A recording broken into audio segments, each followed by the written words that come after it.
All right, everybody. Here's what we got. We got John Deere 2010, and a hydraulic pump went out on it. So I'm going to give you a down and dirty and actually try to make this video a little bit educational. The problem I ran into is whenever I looked on YouTube, there weren't a whole lot of videos outlining the actual insides of the transmission, the hydraulic pump, or anything else. I bought this tractor. It had some water in the transmission, ended up with a couple other issues. So I need to tear it down and put a new hydraulic pump in with it and replace some bearings and other things. So obviously you can see everything. It's not like I'm not going to have some fun, but I don't know how much of this I'm going to be doing after I really get into it. So everybody, go ahead, do yourself a favor, drink some whiskey. All right, now all right, here we go. I'm looking at the insides of a John Deere 2010. Now, if you look, this is actually the split. The engine is up here, transmission's back here. So this would be in where just back of where the hydraulic pump would be. Okay, so here's what I did right now, and I'll add to this. What you got is this bearing inside here was wore out. The bearing is actually a John Deere JD 7502. I pulled that out and I replaced that, and now of course this gear will go in place for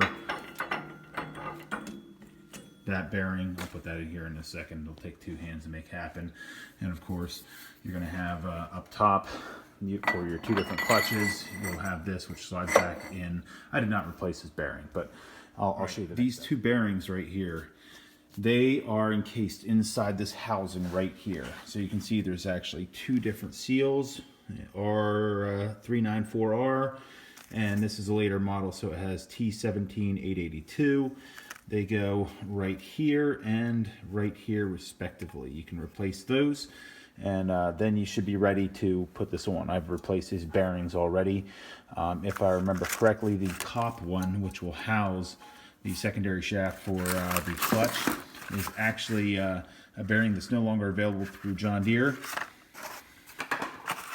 I found new old stock online by AC Delco, and here is the number that I was able to find it under. So go ahead, take a look at that. If you need to, look it up. Also, in order to install this piece right here, this cover for these gears on the tractor, you're going to need the gasket. The gasket you're looking at is T15563. And you can see that that's going to fit appropriately onto this housing, and we'll seal everything up. Okay, so I reassembled this, and of course it has a big drive gear inside here. And in order to get that to line up with the splines and slide through, I actually fed this piece of webbing down through so I can pull up on the shaft down in the bottom of the transmission so that I could get it centered up and get this to slide in. And then of course these little guide pins assisted in getting it lined up the rest of the way. The last little thing that I haven't done is actually put the snap ring on the shaft here. And I'm going to do that now. Now you can see the support is going to go in place over top of this shaft. Or actually both shafts. You have your internal one and your external one for your PTO and your transmission respectively. Now this is going to slide back in here, but before we do that, of course we got to use the appropriate seal. It's going to go on this mating surface right here and here, and it's T12448. Okay, now I did a couple things here without putting it on video, and some of it was just matching things up. I did put the hydraulic pump on, and I fastened that, and I actually torqued it to about 26 to 30 foot-pounds. That's just based off the diameter of grade 5 bolts. Looking through the manual, I couldn't find an actual torque spec. It just says install. So unable to do that, I just went by the grade of bolt being a grade 5, which is 3 hashes on the end of it. And I tightened all of those to an appropriate torque of 26 to 30 foot-pounds, depending on if it's dry, 30, or lubricated, 26. Now, installing this, what you're going to have to be mindful of is on the back, and here's an old one that I can show you, you have various O-rings. This O-ring here, and you're going to have another one here, and this one here. These two are actually recessed on the case, and you can fit them onto that case. I'm sorry, there's also another O-ring around here that's recessed into the case. And if those fall out of place, that can cause some issues. Now, you may see other people, they actually replace through this inspection cover right here, which is forward of the hydraulic pump mounted right here, and that takes a little bit of work to do, but it can be done. People have done it. Now, the next thing I'm going to move on to is putting in the flow control valve, which is located right here. I'm going to go ahead and pull this out. There's a spring in there. There's also a plunger on the end. This fits back in.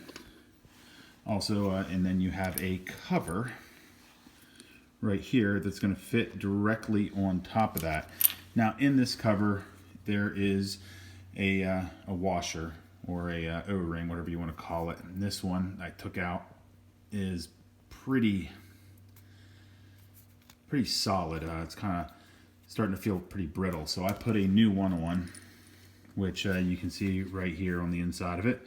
And that's going to fit directly on this, and it is going to be secured with a bolt on either side. And I'll do when you're tightening this, you don't necessarily need to use a torque wrench, but if you just you don't know your own strength and you're worried you might twist something off, here's about 15 foot-pounds for this size grade 5 bolt holding in this flow control valve on this John Deere 2010. All right, so now that I have all these parts assembled on the front part of the transmission, I need to take care of the all the connections going to the aft section of the engine, and that includes the flywheel and clutch plate and pressure plate. So I have those sitting right here on the floor with me.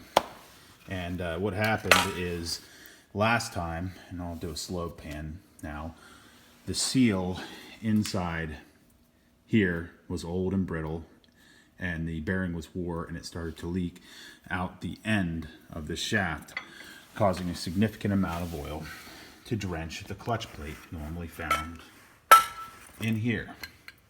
And this is the one that I took out. So I don't want to use that soap plate, and I cleaned up the surface of this. It's been a while though. So I will go over this once more before I install it, make sure it's completely clean and there's no issues. And I have a replacement clutch to put in there. So I'm going to go ahead and clean this up a little bit, and I'll show you that. So here is the flywheel and clutch assembly. Now these cannot be bolted together before it goes on the tractor. The reason for that is you have to fasten it to the crankshaft with these bolts, and there's another set that goes here. And there's of course a pilot bearing for the shaft going into the transmission. So I will go ahead and connect that, and then I will install the flywheel. Here on this flywheel it says flywheel side. Make sure it goes that direction, and then of course finally whenever I put it all together on the tractor, this will actually bolt in place there before I slide the front side of the tractor to the back end of the tractor. All right, everybody, as you can see, I got everything back together, bolted up. One side note is I had to actually fasten the pressure plate to the flywheel while after the tractor was put together using the access ports. Other than that, it worked out pretty good. So hey, drink some whiskey, and then thank you for your time. I hope this helps.